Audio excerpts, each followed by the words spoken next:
It was one of those nights where the rain isn't just falling, it's trying to get in.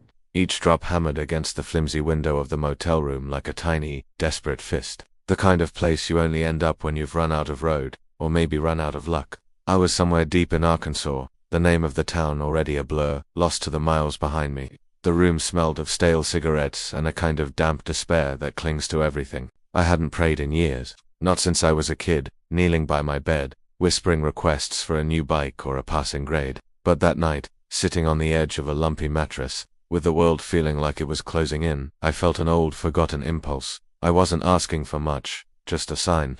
A sign that I wasn't completely alone, that something, anything, was listening to the frantic SOS signal my heart was sending out. So I did it. I closed my eyes, clasped my hands together so tight my knuckles turned white, and I whispered into the stale air, "Please." I started, the word feeling foreign on my tongue. "If anyone's out there, just show me." The words weren't even fully out of my mouth, a flicker.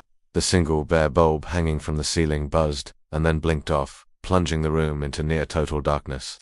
For a second, I thought it was just the storm, a power surge. My heart was pounding, a wild drum against my ribs. Then, the light flickered back on, weak and yellow, and that's when I heard it, a voice. It came from the corner of the room near the peeling floral wallpaper, a space that had been empty just a moment before. It was smooth, like old whiskey, but with an edge that sent a blade of ice straight down my spine, while the voice purred, dripping with amusement. That was quicker than usual. My blood ran cold. I hadn't moved. I hadn't heard the door open. My eyes darted to the corner, trying to make out a shape in the gloom. I saw nothing, but the voice was there, as real as the frantic pulse in my throat. I froze, my half-formed prayer caught in my chest. I never said amen. I couldn't. It felt like closing a deal I hadn't meant to make.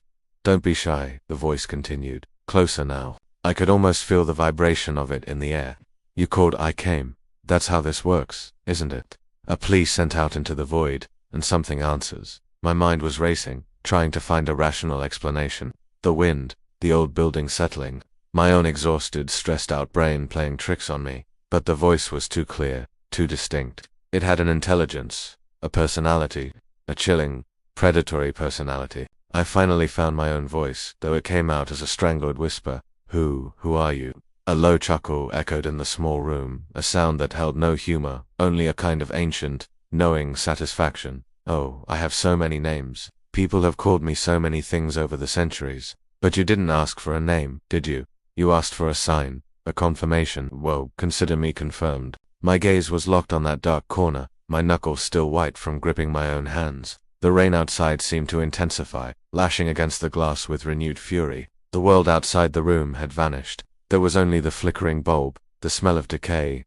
and that voice. "You're not, you can't be," I stammered, the name I was thinking of too terrible to say aloud. "Careful," the voice warned, the amusement hardening into something sharper. "Labels can be so limiting and frankly, a little rude. I'm a service provider, a listener. You had a need, a desperation so potent it was like a beacon in the dark. I simply answered the call." It paused, and I imagined a cruel smile spreading in the darkness. "Most people take a bit longer. There's usually more crying, more pleading. You are so direct. Show me." "I appreciate that. It saves so much time." I slowly pushed myself back against the headboard, the cheap wood groaning in protest. I tried to swallow, but my throat was bone dry. "What do you want? What do I want?" The voice sounded genuinely surprised. Then the chuckle returned. "My dear, you've got it all backwards. The question is, what do you want? That's the entire point of the exercise. You prayed. You summoned. Now comes the negotiation. A sign was requested. A sign was delivered. What's next on the list? Wealth. Revenge. A way out of whatever mess brought you to this fine establishment." Every survival instinct I had was screaming at me to run, to throw open the door and bolt into the storm, consequences be damned. But I was paralyzed, pinned to the bed by a force I couldn't see. My mind was a whirlwind of denial and pure, unadulterated terror. This wasn't real. It couldn't be. "This is a dream," I said, trying to convince myself. "A nightmare." "Is it?" the voice mused. "Does it feel like a dream? The splintering wood at your back, the smell of rain on hot asphalt, the way your heart feels like it's about to burst from your chest. Dreams are usually a bit more surreal." It was right. Everything was horribly, tangibly real. I squeezed my eyes shut, hoping that when I opened them the room would be empty and silent. But the presence was still there, a heavy weight in the air. "Look," the voice said, its tone shifting, becoming almost reasonable. Let's not make this more dramatic than it needs to be. You're in a bind. I can help. That's my specialty.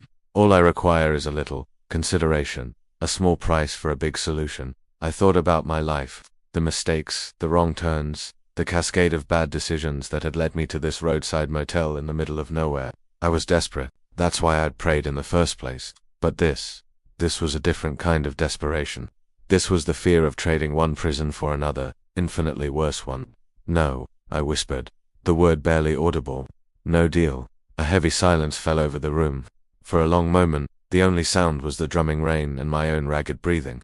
The oppressive feeling began to lift, ever so slightly. Then the voice spoke again, and all the warmth, all the amusement, was gone. It was flat, cold, and utterly devoid of emotion. A pity, such potential. Most people jump at the chance. But then again, most people have the good manners to finish their prayer. The single bulb overhead flickered violently, then exploded with a pop, showering the room in darkness and a fine dust of glass. The darkness was absolute now. I didn't wait. I scrambled off the bed, stumbling over my own feet, my hands outstretched, fumbling for the door. I found the knob, twisted it, and threw myself out into the raging storm. I didn't look back. I ran through the pouring rain, across the slick asphalt of the empty parking lot, not stopping until the neon sign of the motel was just a faint, sickly glow in the distance. I never went back for my things. I never stopped running until the sun came up. I've never prayed again. I'm too afraid of who might answer, and I always make sure to leave a light on, because sometimes the fastest answers come from the places you'd never want a call to go through. And I know, with a certainty that chills me to this day, that somewhere out there, a deal I never finished is still waiting on the table. And the last thing I ever want to do is say amen.